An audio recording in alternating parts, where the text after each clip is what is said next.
Hi, everybody. Chris Pies here with another PCA Sim Racing Classroom for Series 12. This week we are tackling the mountain at Mount Panorama, or otherwise known as Bathurst, down in Australia. This is a fantastic track. It kind of couples the risk and reward benefits or excitement that you would get from a street circuit with going over a mountain. So take a street circuit and put it on a mountain, and you've got Bathurst. We've got some very high-speed corners as well as some very, very technical sections that we must be aware of and do properly, or else we risk running into a concrete wall and damaging our car, or worse, taking ourselves out of the race.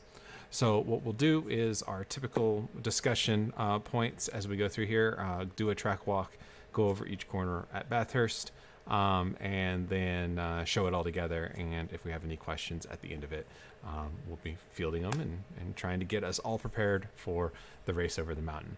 One thing I will do real quick is I needed to change my driver arms. I'm going to hide everything, so when I show the in-play or in-car view, you can see my dashboard without the arms all in front of it. So before we get started, does anybody have any questions or any comments about season 12 so far?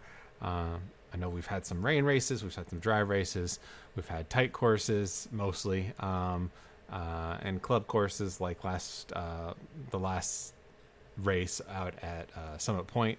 A little bit different this time. The first time we have real risk with tight barriers representing the edge of the track. But does anybody have any questions about the car or the series or anything up to this point? How's it going? We still having fun out there? I'm assuming so, since you guys are in the classroom and we're looking to improve. But yeah, just what are your thoughts right now before we get started? Jim, I'll call on you because I know you're never shy. What do you think? Everything been going okay? The races I've been able to make, I think it's two of them so far. Super fun. I cannot get over the fact that some of the members here have gotten faster and faster and just more competent on what they're doing. And the classes are super competitive in each and every one of the classes. I thought the committee did a really good job on doing the split this year with the four classes because they're really close and it's wonderful to watch. Yeah, and I'll echo that as well. I've been really impressed, especially in the pro and club classes, all four classes, but I race in pro, so that's the one that I have intimate knowledge of and intimate familiarity with. It's been tight. We're talking 1 second in qualifying represents the top 20 cars or 25 cars. It's a bit crazy and how competitive it's become, and nobody makes mistakes anymore, seemingly, at least like in the top, I'd say 30% of the field. You can't maybe back in years past, you could kind of depend on mistakes happening and being able to catch up or make up some time through those mistakes, but they just don't happen anymore. Everybody is running consistent lap times, and you have to be absolutely perfect to have any chance. So I hope that's a trend going forward, and everybody is experiencing success by being consistent, but it's getting competitive, especially at the pointy end. So yeah, no, like I said, I'll absolutely echo that comment. So let's get started with the Bathurst and take a look and see what we can gather or learn from this. So let's go to the chase cam. The first thing we want to talk about Bathurst is it's not a smooth track. It is very bumpy. It can unsettle your car if you're in a spot where you're not expecting to be.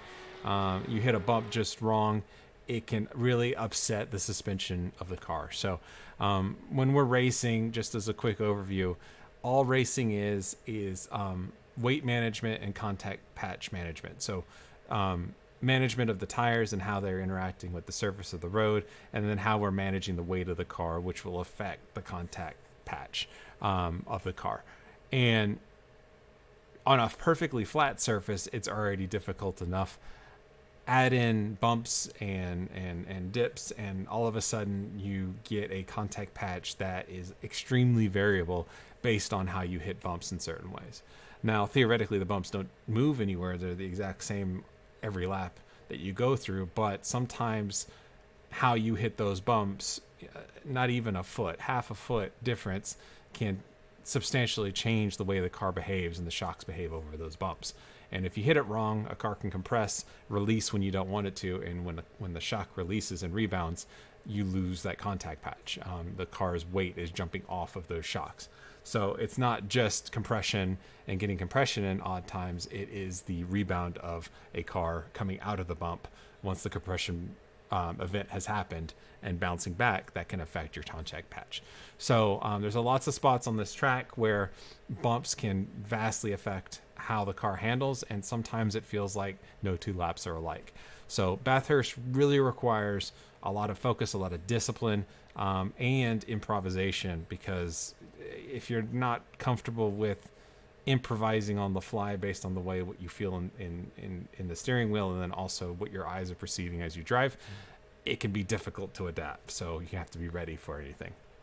So we'll go over more of that as we go through the lap. So coming up to turn 1, which is Hell's Corner, it's seemingly one of the more simple corners on this track, but in reality, it's incredibly nuanced and difficult. What we're looking for is these brake markers on the right, the 100 and the 50 sign.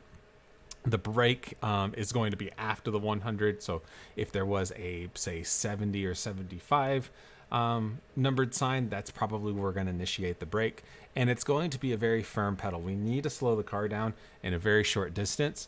But as soon as we get to that maximum brake threshold, we're going to start releasing it because we're going to start turning in. You'll notice at the apex of the corner, there's a lot of camber, there's a lot of grip there, and we want to get down to it as soon as possible. So it always feels like it's an early apex, or you're turning in too early for the corner. The reason we're doing that is to gain advantage of that extra camber and extra grip down at the apex. If we turn in too late or treat it like a traditional 90-degree left-hander that we laid apex, we're going to miss out on that camber, especially on the entry, and you'll find that it's very difficult to get the car turned down to apex. As a result, you overslow the car, you get a poorer run coming out of it, and you get a bad run going all the way down the big, long front straightaway. So coming into here, we're looking at it. We're going to brake right around the 75 board, 70, 75 board, depending on the grip of the tire levels and outside factors, track temperature. On this particular day, it was around there. It's a pretty firm brake to not lock up. So as you can see down in the lower telemetry, I'm sitting at about 70% brake pressure. And then I'm going to turn in after the 50 board and try to get down to this area on the corner. You can see a lot of the track, and when you can see a lot of the track, that means it's angled towards you. You'll notice that as we come out of the corner and we start tracking out, the track starts flattening out. We can't see nearly as much of it. That means the track is flattening out and we're losing that camber. But right here at basically the first third of the corner, we have a ton of camber that we can turn in, and we can get down to it. So we want to make sure that we're going in here and getting down here as best as we can.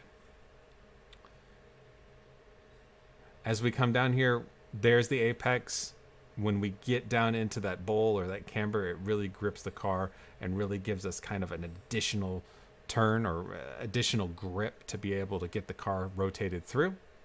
And then as we come out of the corner, as I said, you lose that camber, you lose that bowl, and there can be some prone, if you're not smooth with your hands, you can get some oversteer coming out, which is not necessarily a bad thing, but you just want to be ready for it. On exit, we're going to use all of the track, which includes this curbing. And conveniently, there's a little bit of paved runoff right here at the end of the curbing that we can run over and bring the car back to maximize the distance, or maximize the radius of the corner by using all of the curbing and all of that little run out. So if we back it up, we can see it again. So coming in, brake at the 70, turn in what feels early, get down, clip the curbing just a little bit, not too much, open our hands as we accelerate, and use all the curbing on exit to get a good run coming out. Ben and Jerry on Twitch is saying, quickly mention the setup I run. Okay, so one thing I want to also mention too is the setup that I'm being run. I run an open. I'll post what setup I have got on the car, or what I used for this particular lap. And if you're in the open setups, you feel free to use it. It's very similar to what the fixed setup is. I'm only adjusting a little bit of toe here and there.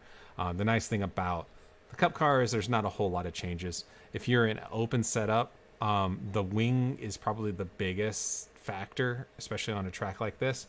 If you run very low wing, you can go faster on the straights, but you'll find yourself losing the rear end much quicker in the high speed stuff. If you're finding the rear difficult to control, especially on the way up the mountain, add some wing in. It'll add some grip to the rear, and it'll kind of keep it in check. I'm running a relatively high wing. I want to say I'm like an 8 or 9 wing on this setup. I'll have to check again because I ran these laps last weekend in anticipation for a class from last Monday. So it's been a hot minute. Okay, so as we come into, or one thing I want to show in turn one, like we talked before with the telemetry, you see here my throttle traces, if I can go down to turn one specifically. So here's what my throttle and brake traces look like coming through here using VRS telemetry. And the big thing to pay attention to is notice when I come and I hit the brake pedal at the 70 board, as I was discussing right about here, you see that my initial brake pressure is the highest point right here. After that point, I'm trailing off all the way down to the apex and then picking up throttle as soon as I'm off.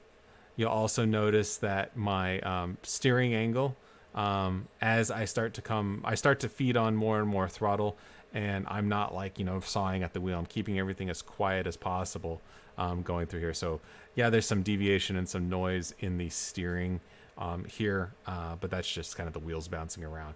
But it's a relatively smooth steering angle input through here. But the big important thing on the braking is a firm initial brake here, which is at this point. And then if we go forward just a touch, we're getting to about here on the turn in. So you can see my steering angle as I start to turn the wheel. I'm starting to release the brake as I'm turning the wheel. And then when I get to maximum steering angle, I'm pretty much off the brake, as you can see here. And I'm starting to feed on throttle on the way out to help rotate the car. So that's what this is looking like through turn one from a telemetry perspective. Okay, so what gear are you in? that would be my gearing on that one. I believe I am in 4th gear all the way through here. So I'm downshifting from 6th to 4th on the way in. So I'm in 6th right here. Downshift 5th, 4th, off, rolling the speed through 4th. According to my telemetry. Yeah, 6, 5, 4, and then rolling 4th to 5th. Coming up the straightaway, there's not a whole lot to discuss about it other than it's a straightaway. Use this opportunity if you're drafting on the car in front of you to get right behind them. Understand that we're coming up to turn 2, which is a very high speed right-hander with really only one line, and the one line is the shallow line. We don't want to be taking it on the outside. And so it's very difficult to try to go too wide through turn 2.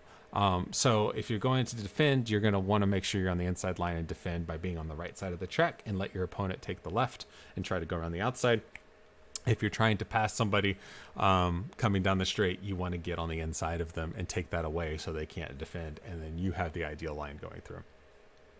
If we're just looking at this from we have no opponents that we're worried about, we're coming into a break zone, coming up this hill, leading up to the beginning of the start of the ascent up the mountain. We've got some good brake markers on the left, 150, 150. This road, access road over here, that's about at the 75 marker, is a fantastic point with which to organize your braking in and get close. So I'm not going all the way to it, but I'm going just before it. So my particular brake zone right here is just after 100, but before I get to the little access road here. It's a very, very hard brake pedal. In fact, probably the firmest brake pedal on the entire track because we're going up the hill. So the car is being pushed into the tarmac. Our contact patches are as big as they possibly can be. And so we've got a lot of grip to work with here. Our traction circle is ginormous relative to everywhere else in the track. So use it. we can brake harder without locking up. So you can see here, I'm going to like 85% brake pedal, whereas in turn one, I was about 70%. So use that hill to your advantage. And then like turn one, when we come up to the turn in point, you can see a lot of the track, which means there's a lot of camber helping us. We want to get down to it and use it as best as possible. So it always feels like an early turn in, and I always feel like on this particular turn two, I am turning down to try to get the car down to the curbing as soon as possible to take advantage of that camber. So if I go slowly through here, you'll see I've turned down really early, even though the corner kind of keeps going. So it's almost like the idea of a carousel through here. Get down to the curbing, ride that curbing around the inside. That's where all the grip is, because that's where all the camber is. If you end up out here, if that too wide situation that I mentioned earlier, if you're out here, it is incredibly difficult to try to keep the grip with a car that's on camber. Out here, the track is much flatter. There's less camber, and marbles as the race builds up make it very slippery. Cars that tend to go on the outside here, that try to maintain the same amount of speed that they would if they were online, tend to run wide and tend to nose into this pedigree wall on the left. Don't let that happen to you if you're on the outside. If you are on the outside, you are going to have to take this corner slower. I would recommend, if there's a car that comes up alongside on the inside, you, before the braking zone, give it a little bit of a lift, let them go through and tuck in behind them. Don't try to go too wide through here. If we do it right, we'll ride the inside of this curbing as best as possible, while getting to flat out somewhere around the 2/3 of the way around. So as the car is exiting the candy stripe curbing, you'll start to feel the car kind of moving out and getting out of that bowl and that camber on the inside. So we'll be full throttle through there, opening our hands, third gear, using all of this curbing on the exit as run out in order to allow us to go to full throttle through there. So if I bring it back, show what it looks like in slow-mo without stopping it. Brake after the 100 board. Pretty firm brake, bleed off and trail off, get down to the apex, or get down to the curbing as fast as possible, ride it around a little bit, back to full throttle, opening our hands as we're full throttle coming out of that bowl and as the track flattens out, and getting a good run coming up the hill. From a telemetry perspective, we're going to look at the first part of this. So on telemetry, this part right here that I'm kind of highlighting, this is, oh, they have it. That's interesting. That's turn one. And then they have turn three. So they don't have a turn two. Okay, well, okay, never mind. You don't get to see it. I'm sorry. That's a little bizarre. What if I go to full track? Oh, this is Sebring. What am I doing? My apologies. I pulled the wrong session. One back. Driving stats. Mount Panorama. Here it is. All right. So just a quick note, Chris, it's probably third gear or second gear for turn one. Is turn Yeah, four. I was wondering why. I was like, I don't think it's fourth gear through there. Okay. Thank you. So let's go back to turn one real quick, just from the telemetry standpoint. So as I was talking, same idea. So this is turn one at Bathurst that we talked about. You've got the braking that I had mentioned, about 70%. Here it is right here. So the braking line was very, very flat. Your initial pedal is your initial maximum brake is where you want to be. And then as you bleed or as you turn in, so this is my steering angle. See how smooth it is. As we're turning in, we're bleeding off the brake pedal. So that's the trail braking aspect of it. And then as I am coming through the corner, this is the throttle up here, bleeding on the throttle, nice and smooth, nothing aggressive. Don't want to overpower the rear tires. And notice how, unlike that other telemetry I showed you that was all bouncy, because that's turn one at Sebring, which is just a bouncy track, you can see the difference through here. In terms of the gearing that I'm in, I'm going down to third, second gear, and coming out second gear, running out. So my apologies on that, saying it was fourth before, I was looking at different telemetry. So much smoother, as you can tell. So firm brake pedal to slow the car down, trail brake into the corner, as I'm starting to turn the wheel, and then smooth on the throttle coming out. When we go to turn 2 here, it's much the same thing but more compact because we're going uphill. Because we're going uphill, we can do everything much in a much shorter time frame. So similar situation here. So if we go back to where this is on the replay, which is right here, initial brake pedal is your highest amount of brake coming up the hill. Notice it's at 80% as opposed to around 70. It's because I'm going uphill. I've got more grip in the car. And then I am bleeding off the brake pretty quickly to try to roll my momentum around that corner. As I come off the brake pedal, that's when I start steering into the corner. And then I start feeding on the throttle, which is about here. I start picking up throttle when I know that the car is kind of in its groove and settling, and I can maintenance throttle around the first part of the corner. And then when I can get to full throttle, it's a pretty aggressive on as I'm starting to open my hands down here, and opening my hands, I'm adding throttle as I open my hands. So third gear through there, it's a lot faster of a corner than you probably think. If your lap times are not where they want to be, really look at turn 2 at Bathurst. You can carry a lot more speed if your line is correct. As an example, my minimum speed through there is 82 miles an hour dead. So that's a good comparison that you can look at to say, hey, what's my minimum speed? If you're in the 70s, you can go faster, basically. Of course, it's dependent on track temp and conditions, but in general, you probably need to be in the 80s to get maximum speed through turn 2. Coming up to turn 3, fun little section of corners. I'm going to take the next 2 corners as one particular corner because it is kind of a segment of corners. Coming up into turn 3, we're going to move the car all the way to the right side, and I do not like to bomb it through this left-hander full throttle. I like to lift a little bit early, keep the car platform and the balance of the car controlled, so I can enter into the brake zone for turn 4 as stable as possible. So turning in here, we're going to try to apex this left-hander as best as possible, as traditionally as possible.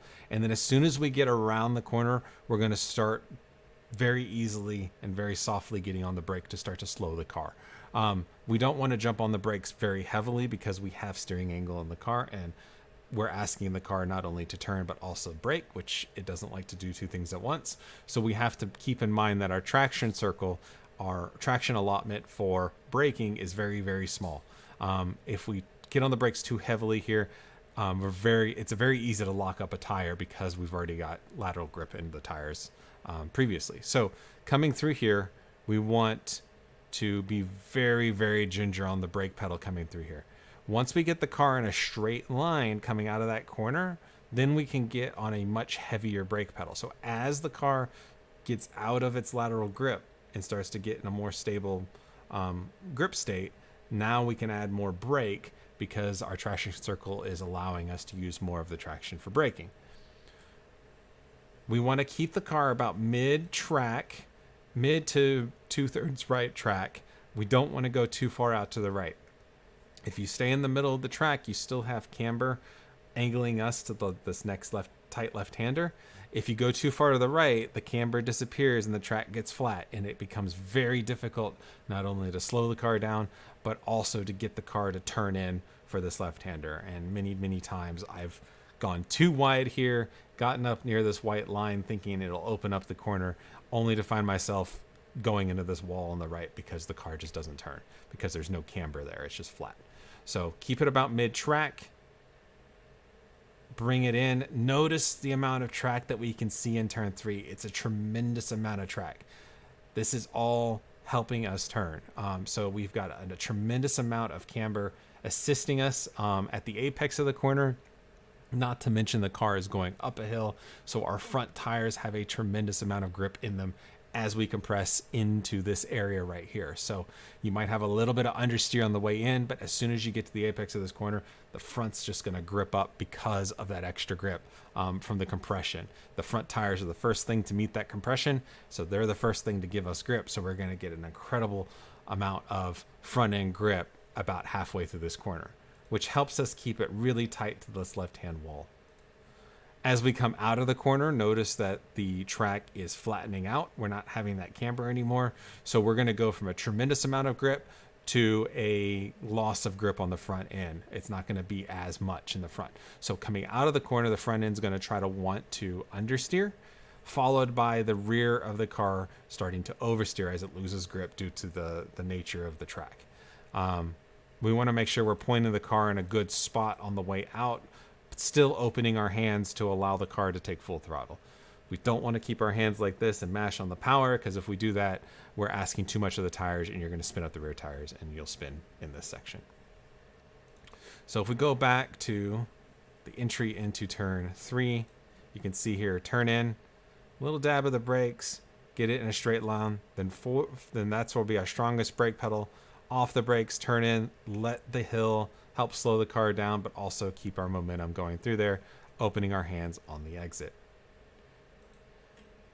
For telemetry, what that looks like is turn 3, coming into the first section. Let me get to it. So coming into here, this would be the initial area. So this is the little blip of brake right on entry. So if we come through here, you'll notice right here, I'm just tapping the brake just a touch right here at this point. That's this little tiny little blip of brake right here.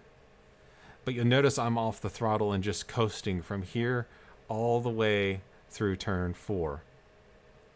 No power in between these corners. Everything is done with the brake. So whereas before, you remember my brake pedal was like straight up and then to max power and then slowly transitioning down. This time it's a rolling on the brake because we've got steering angle.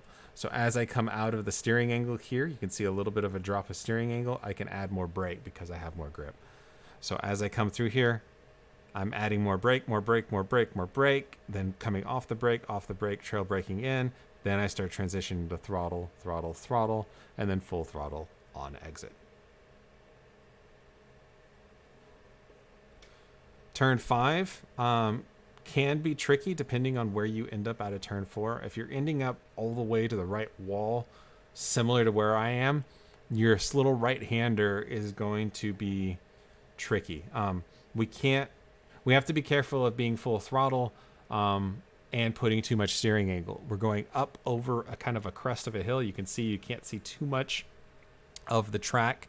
Like here, you can see a ton of the track, and then after the curbing, you can see very little. That means that we're going uphill, and then as soon as we get to the apex, we're going to get to a tabletop. So the grip that we have available on entry is going to vanish. So we need to take that into account, meaning that as we crest this part of the hill, we've got the car in a relatively neutral state when it gets on the tabletop here.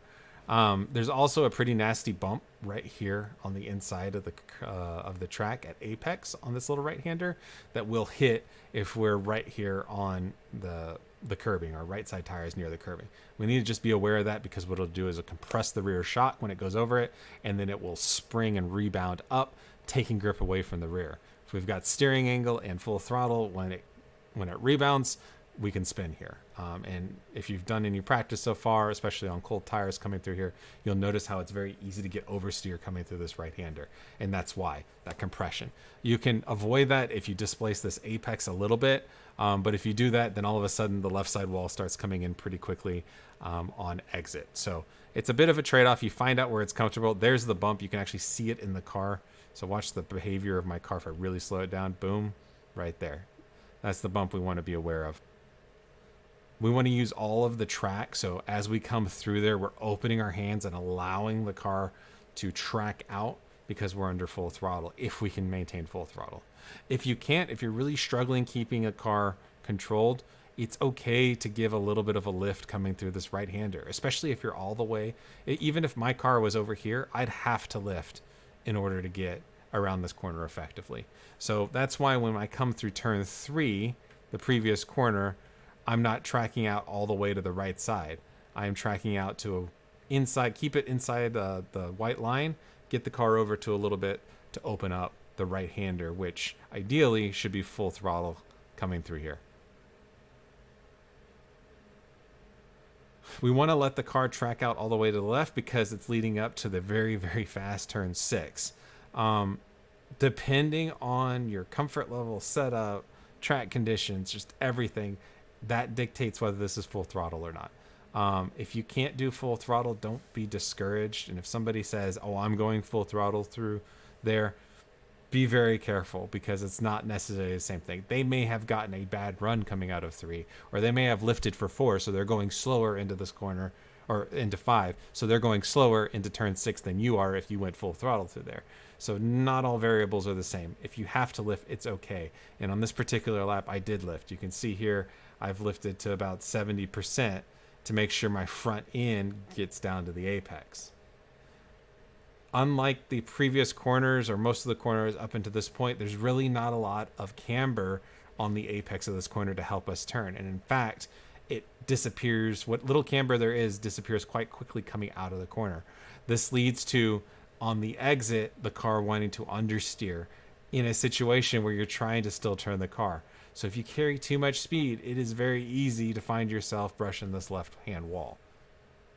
If we do it correctly, though, we should be able to angle ourselves for a late apex through turn 6. So we want to apex it late. There's my late apex. It's like around the corner. So we have a straightish line coming out of it on the turn 7 left-hander. Once we commit to full throttle coming through turn 6, which should be somewhere around here after it starts bumping, we need to be full throttle. We should have a pretty straight line through this section. The goal is to create a straight line through turns 6 and 7.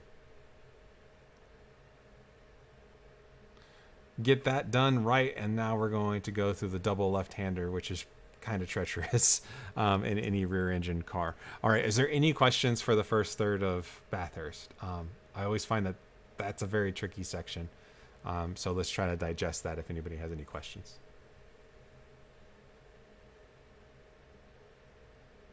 Hearing none? Okay, we'll continue. All right, coming up through what I call the double left-handers. What we want to do is we want to... The idea behind both these corners is we need to get the car all the way as far right as possible to set up for super late apexes for the left-handers on both of them. While they are both double left-handers and they have a lot of similarities, the way they're set up on the track is actually quite different. And so the car behaves differently through each one of them. So on this first one, we're going to apex this first little left-hander, which isn't really even a turn. And the idea is we want the car to be as far to the right as we possibly can before we make our final turn in. So you can see I'm pretty far over to the right. I actually had a little bit more room I could have done, but I didn't want to tap the wall.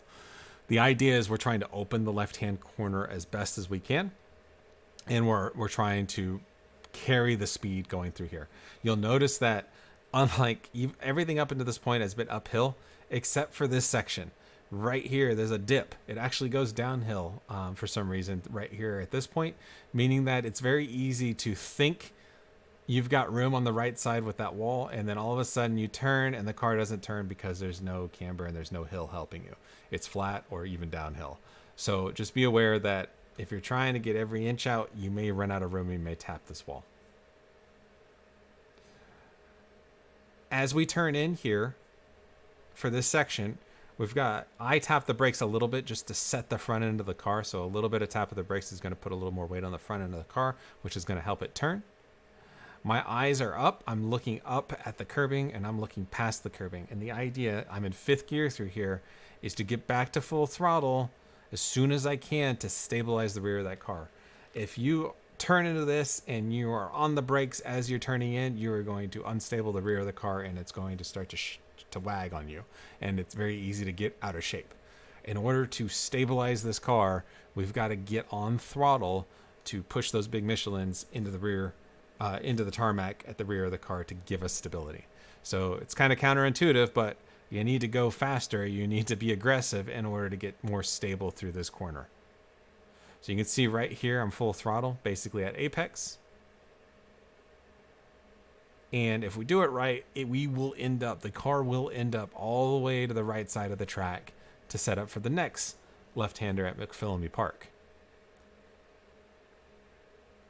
the left-hander at McPhillamy Park, we got to stay all the way to the right side. But unlike the previous corner that has a really good compression right at the turn-in point, which is helping our turn-in, we have the opposite. We're going to be going over a crest right as we turn in, which means the front end is just not going to want to turn. You're going to get a lot of understeer.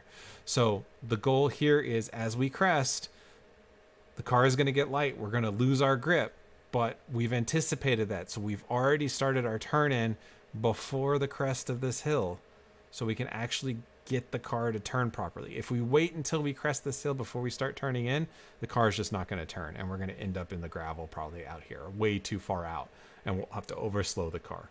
So we're starting to physically turn the car before the hill to get it some advantage of that grip that we've got going uphill, and then understanding that the grip is just going to vanish as soon as we crest the hill. The goal here through here is to apex super late. We want to apex where the curbing, the wall, and the tarmac meet, right here. You can't see it on your turn in at all. You just have to know that and trust that it's going to be there when you get through. So we set this late apex up back here. So right here when we've turned in, we're committing to that late apex at this point. We can't see anything. We just have to pick somewhere, whether it be the curbing itself as a good spot to turn in, or whether it be the sight picture. When I see this red wall coming over the hill, that's where I want to turn in. I am a field driver, so it's my sight, what I see coming into this corner, I know just based on doing it so many times. I don't have a specific point other than it looks right. And so we've committed already at this point. We've already turned in, and it is what it is. We can't really vary our line too terribly much after that point. Any questions through both right-handers? These are really, really difficult corners to take quickly and get familiar with them. If you're struggling with them, ask now, because this is a great opportunity to kind of get those. If you've got a question, somebody else has a question. Let's put it that way. The goal is lines. Fifth gear, don't worry about changing gears. Fifth gear is the proper gear through here because you're going so fast. Dropping down to fourth gear, even though you could, is going to cost you speed because the car is going to slow down being so high in the RPMs. Fifth gear allows you to carry more momentum. It allows you to have more play and more variance on your throttle pedal because you're not so high in the RPM range. So fifth gear all the way through here. And the other thing I would say is just eyes up. Look way into the horizon. Look where you want the car to go. Yes. Chris, a couple of comments. Sure. You're driving through two compressions. The one that you just came out of, Yes. and right here. And you can put quite a bit of steering angle in Yes. as you go through the compression. And that helps you maintain speed through the exit of the corner because you can rotate the car faster. Yes, absolutely. Yeah, exactly. And what we're saying here, or what he's saying here, is that when you come through here, because you've got that compression point, those front tires are the first thing to meet that compression point. So when you turn in right at that compression point, you have a ton of grip on those rear tires. So you're squeezing those tires out. They're pancaking into the road because you're compressing. The suspension's compressing. Everything is helping those front tires get grip. So you're going to get a wonderful turn in at this point, which is why we're trying to maximize our turn in point right at the compression here. When you get to the second one, the reason we are turning before, if this turn was flat, this is way too early a turn in point for this corner. Way too early. The thing is, it's not flat. So we're trying to get advantage of what little grip we are still having from this uphill that on the way up. We're trying to get whatever grip we can get at this point, because as soon as we get to this point, the grip disappears. So even though it's an early turn in from a if everything was flat perspective, because it's not flat and because of the nature of the rise in the road, in the subsequent dip, it's not early at all. You have to turn in that early to make that late apex. Any later will put you out here in the marbles and the grossness. Yeah, and then just as you get to this access road on the left, you hit another compression, Yes. which helps you turn in and make that lead apex. Absolutely. So you'll notice that when you come through here, if I'm committed, so look at the trajectory of my car right here. I'm full throttle at this point. I'm actually increasing throttle. So by increasing throttle, my car should be staying on this same exact arc that it's on right now, which would be out here, which would be what, maybe a car width or more off of the actual curbing based on the trajectory my car is running. But because there is a compression point right here where the car is compressing down, the front end bites. And all of a sudden the car goes from going on that angle to a much tighter angle because of that compression point. And so all of those factors weighed in, we're taking advantage of that at the turn in point, which is blind coming over the hill. And that's why we turn in so early, because we're planning on that understeer over the hill and then that subsequent compression coming through the corner. And that puts us on line. A lot of trust to go through there quickly. But once you get it, you'll wonder how you did it any other way. The other comment I'll say coming out of this corner, which is turn 9, I believe. No, not turn 9. Turn 8. McPhillamy Park, is beware of this curbing on the right. It seems to have changed since last time I had driven here. If you get your right side tires and you hit this curb, the car just kind of front end just tends to go straight to the right. And you may end up putting 2 tires in the grass as a result. If you're going to get on the curbing, your car has to be pretty much dead straight, and you're just barely getting on the curbing.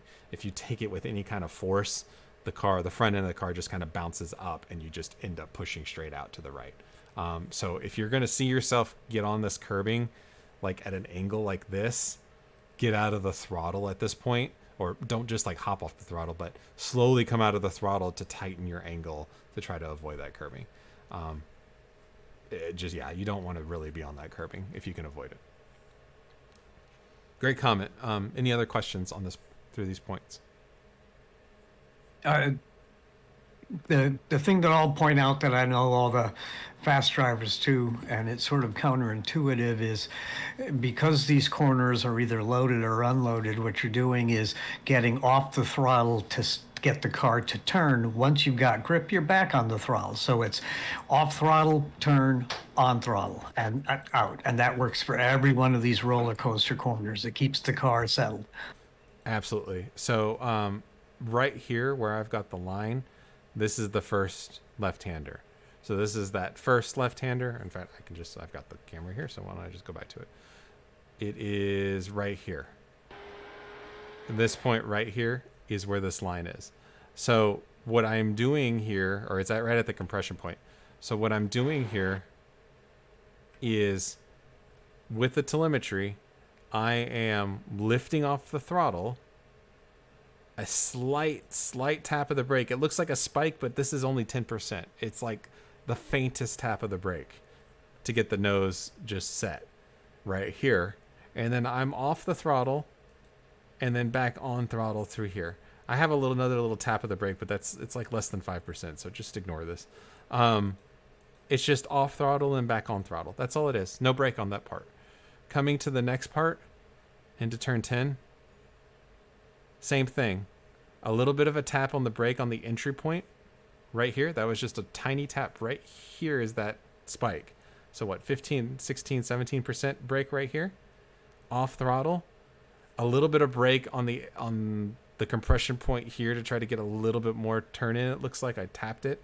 But again, extremely light tap, and then back of flowing on the throttle. I would really focus on using your throttle to steer the car through here rather than your brake pedal.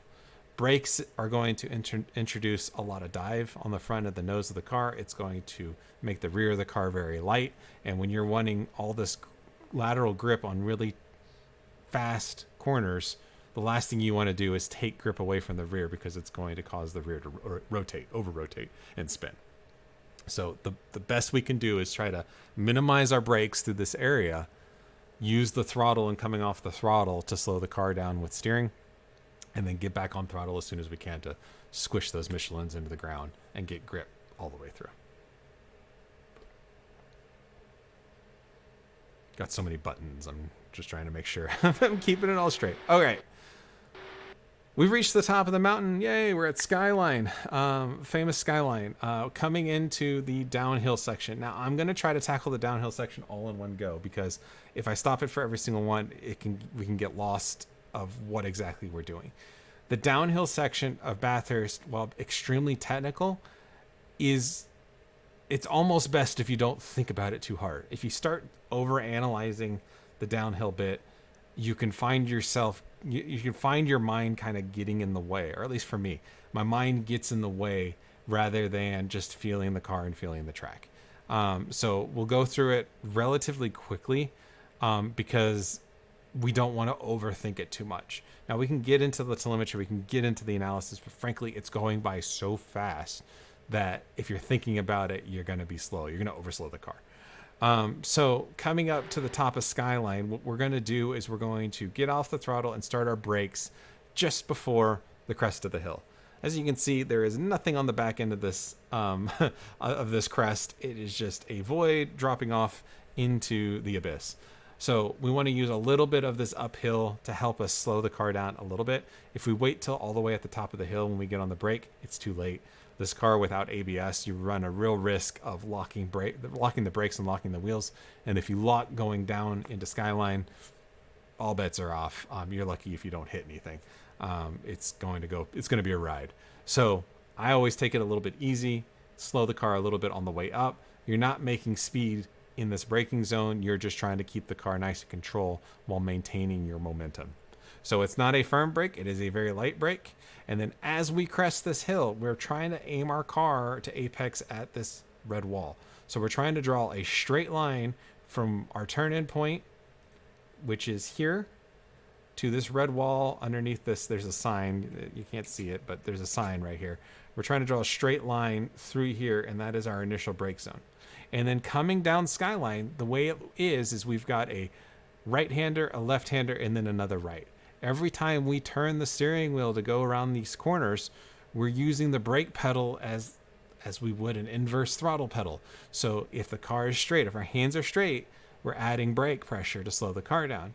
As we turn the car to go around the next corner, we're coming off the brake pedal to allow the grip to be lateral to allow us to turn. We're not just mashing the brake pedal and then trying to turn at the same time with the same amount of brakes. You're going to lock a wheel as a result because the tires can't do both. So brake, straight line as we turn, off the brake, and then as we straighten the wheel again, more brake, and then as we turn, off the brake. That's the idea here. So this is what it looks like.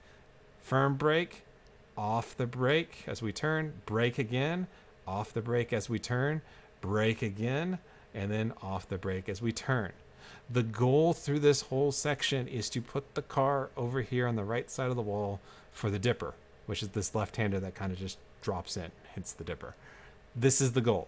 We want to have the car here. We don't want to have the car anywhere out here, over to the left. We don't want to have the car half a car width off this wall. We want our right side tires on this curbing as close to this wall as we possibly can to open up the dipper. The dipper is the important part.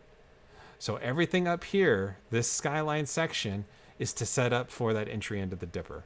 And the best way to do it is to sacrifice this left-hander, keep it nice and tight on the left, brake, and then ride this wall as close as we can to the right. I was finding in the Cup car that you have to slow the car down a lot because it doesn't have a lot of aero to keep it tight to this wall. But you have to slow it down to such an extreme that you can actually get on throttle a little bit of squirter throttle before the actual entry into the dipper. So if you're not using a little bit of throttle through here, you probably can to get your speed back or maintain the speed a little bit more. Otherwise, you'll overslow the car. And then the goal is to be right here, right at the edge of that. Once the wall takes like this sharp turn to the right, you've got the dipper over here on the left. Now we turn in for the dipper. We're going to have a brake event right before everything drops off, and then we will get off the brake as we turn the car in, and it's a pretty sharp turn, frankly. It's a very quick turn to get the car to try to turn. As we come through this section here, as we're cresting this little hill at the dipper, when we turn the wheel, the car is not going to turn because look, There's nothing here. And I'll move the camera.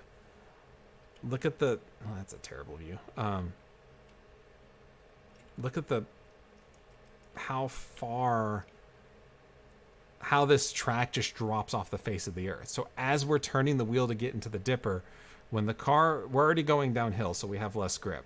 And then as soon as we cross this threshold point, all the grip disappears because we're just falling straight down the hill. Ugh. We're just falling straight down the hill at this point. So when we come through here, there's a period right here after our initial turn in where the car will not turn anymore. And so my suggestion, or what I always try to say through here, is to well, that didn't work.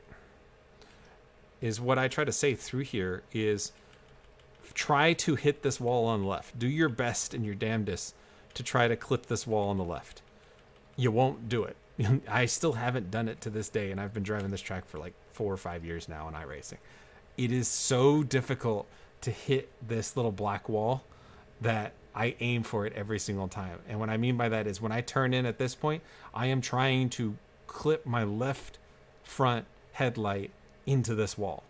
I can't do it because even when I try, the front end of the car pushes and I still always miss by like half a car width. The closer you can get to this wall, the better. But I guarantee you're not going to hit this wall even if you try. Now, if you try to cheat the system and you try to do it more and more and more, yeah, eventually you will hit it.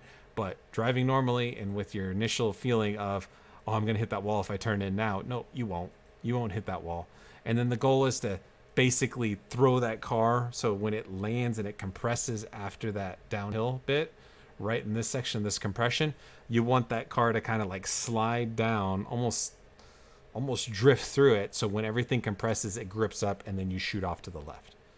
You can see I'm full throttle at that point coming through here and maintaining that throttle all the way through. Wow, the camera is all over the place, so I apologize. Let's back it up and show it again. So as we're coming through here, there we go. We turn in, keep it all the way tight to the wall, and then right here, turn in, and then back on throttle right at the compression point, and maintain full throttle all the way through. I'm in second gear through there, I believe. And once the compression happens, the car has enough grip to just squirt and go. I wasn't experiencing any oversteer through that section. I didn't have to counter steer. I didn't have to do anything. The car really hooked up coming out of the dipper, which is not typical of most cars. So I was not worried about not getting on throttle. It's a pretty aggressive throttle input. And then you should be able to take this right, left pretty flat out. There's a lot of grip in the car to be able to take these downhills until you get to the braking zone for Forest Elbow. But is there any questions at Skyline and the Dipper before we talk about Forest Elbow?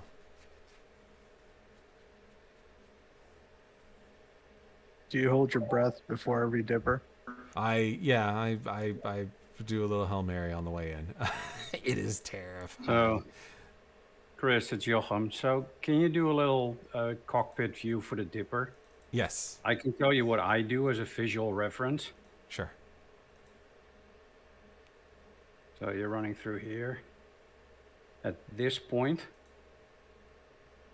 basically what I aim for with my eyes, I'm looking at the white to black transition on the left wall. And I'm really throwing the car to basically hit that wall. It's like virtually impossible to actually do it, but that way you make sure that you're tight on that corner. Yeah, that's absolutely right. You're trying to hit that wall, and you can see I've got, at this point, if I go frame by frame, I've got 90% steering in the car right here. If this was flat, I'd be murdering that wall, right? I'd be putting the front end of that car right into that black part of that wall. But because there's no grip on the front of the car, because we're going straight downhill, it's just falling away, the car is going straight. And the reason I have that much steering in the car is because when I compress right here, boom, I want it to grip up and turn me as soon as the grip comes back. And then I can be full throttle, and it puts me on a good line coming through here. But yes, absolutely right. Joachim 100%. Turn in, try to murder that wall. You're not going to get to it, so long as you don't turn in too terribly early. And then you're good all the way through. Everything through this point is just flat, like I said, second gear, nice and controllable.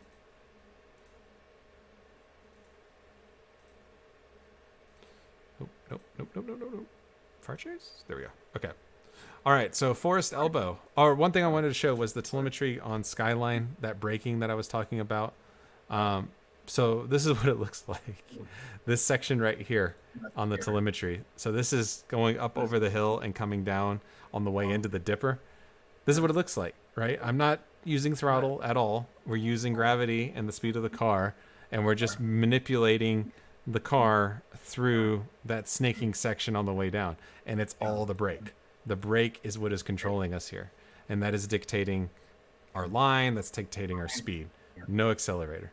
So as you can see, every time I turn the car, I come out of the brake pedal. And then every time the car and my steering is relatively straight, so this line right here is the center point. As when my steering is pretty close to the center point, that's when I start adding brake.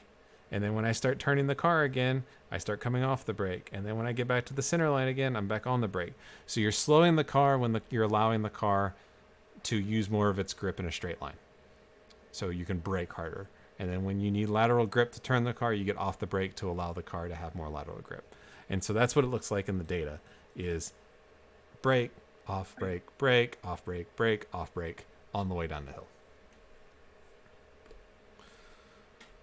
Okay, Forest Elbow. Very, very tricky corner and the most important corner on the track, frankly. We're going downhill.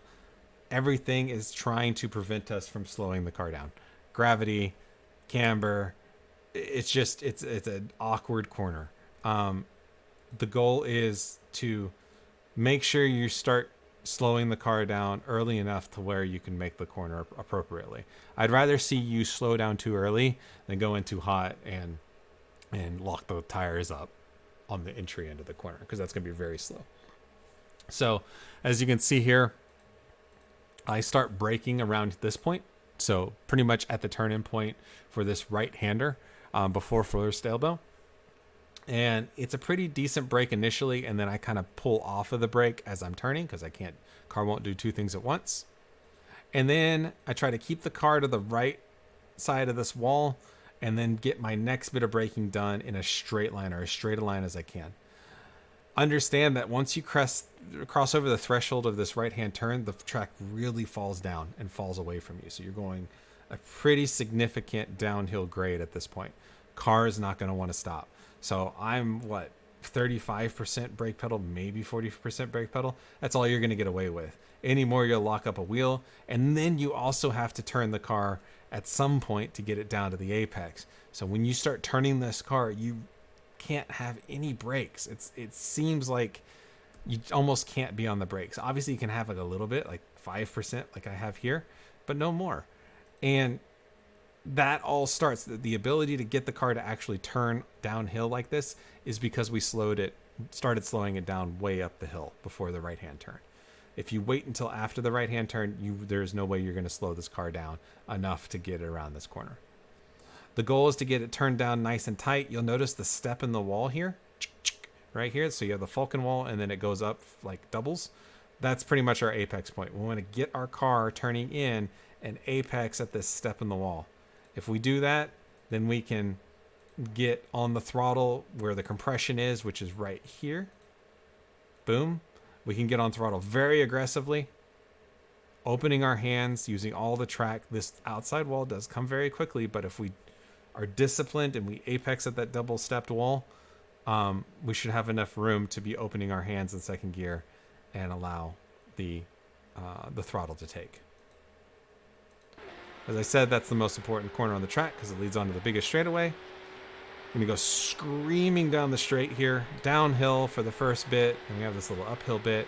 Then we have the very, very fast right-hander leading into the chase. We're going to be going 170 through this right-hand kink. The only thing I'll really say about the kink, don't go too wide through it. If you're going to go through too wide, don't be the outside car. If you're the outside car and you've never displaced this apex, you're going to run out of track on the left side, especially in the cup car. GT3s can do it, no problem. The Cup car needs a lot of room. So unless you really trust the person that's next to you, just lift if they're on the inside. If you're on the inside, you're fine. It's up to them if they're going to lift or not. But if you're on the outside, I would lift and just tuck in behind them. The goal here is to try to get the car on the right side of the track after the fast kink right-hander. We're going to brake just before the 150 mark. Very firm brake. We're going downhill still here, so it takes forever. And we're going like 172 miles an hour when we get on the brakes. And we're going downhill. It takes a long time to slow this car down. So 150 board is usually my brake marker. We're going to go all the way to the 50 board and turn in after the 50 board. Late apex on this left-hander. Got a lot of camber on the inside. We don't really want to get up on this curb too much because it's very severe and it will push us out to the right.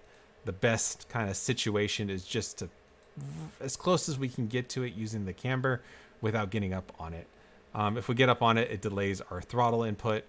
Notice how we're going uphill at this point, at the compression point, at the midpoint of this corner. There's a lot of grip through here. We can get on full throttle. I like third gear because it maintains my momentum. Second gear is possible, but I tend to overslow when I do it. If we do it in third gear, we can do this little left-right corner pretty seamlessly. You may have to do, like I did here, a little bit of a lift to get through the right-hander, but then you should be back on full throttle pretty quick. It's a very fast set of corners, and a lot of time can be lost there if you don't get the braking coming into the chase correctly. Coming up to the final corner, again, really good brake markers on the right. We are going downhill, so the brake distance is pretty significant. The 100 board is a good indicator of where to brake. I tend to brake just before the 100, so right here is where I'm getting on brake. It's very easy to overcook this brake area, to go too deep. And if you go too deep and you lock up, then this corner is just thrown away and you'll lose a lot of time. So err on the side of overslowing the car than trying to go too fast into this corner. We're going to want to take a pretty late apex into this corner. Ideally, we get all the way down as close to the curbing as we can without touching it, because it's very severe. Picking up throttle right at the apex point because there is camber, as you can see. It's like a little bit of a bowl. We want to use that to our advantage. But opening our hands as soon as we can, because as soon as we go through that corner, the camber disappears. And if we're on full throttle, the back end can start to over-rotate. And it's very easy to spin if you're not disciplined with your hands and your feet and being smooth. If we do it right, our right side tires will get up on the curb, use all of the track, and cross, start, finish for a good lap at Bathurst. Any questions? I'm going to run through it again without stopping it from the cockpit. So, all right, let's go to cockpit view. And I'll bring it all the way back. Okay, so I'll talk while this goes. So coming up to Hell's Corner, turn 1, we're going to brake just after the 100 board, and we're going to do an early turn in to get the camber down to second gear. Throttle early, opening our hands, using all the track. Nice long run up to turn 2.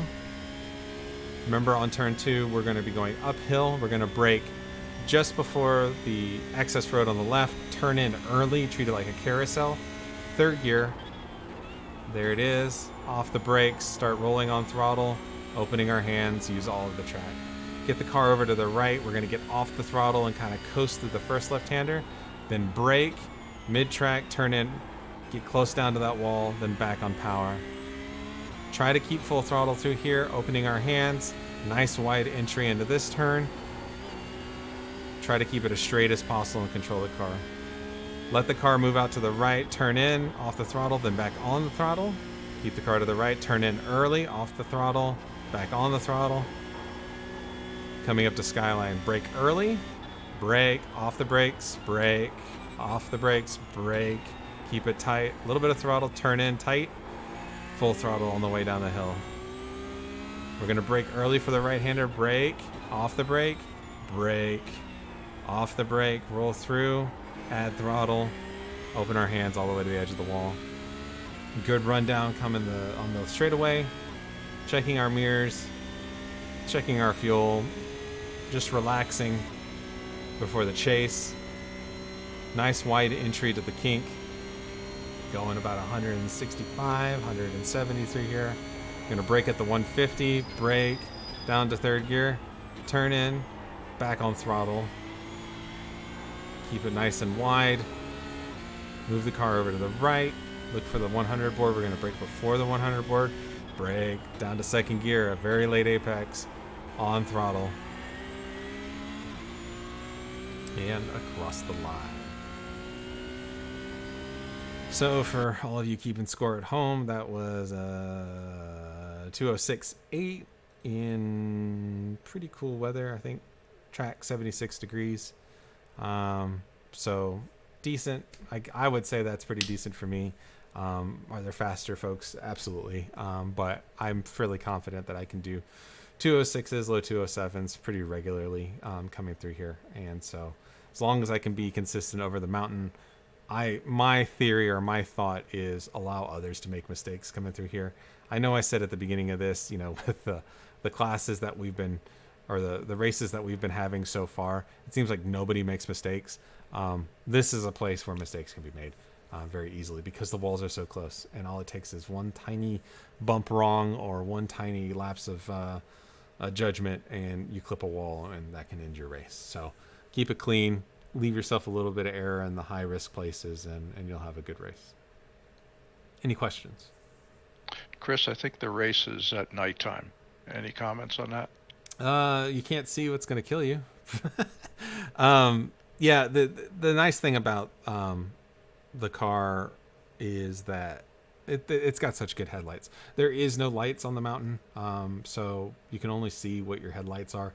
But in all honesty, the sight lines at Mount Panorama are so short anyway, because everything is going over a hill and a crest, and you can't see what's on the other side anyway. I don't find nighttime driving here to be all that different than daytime driving, because you can't see it anyway.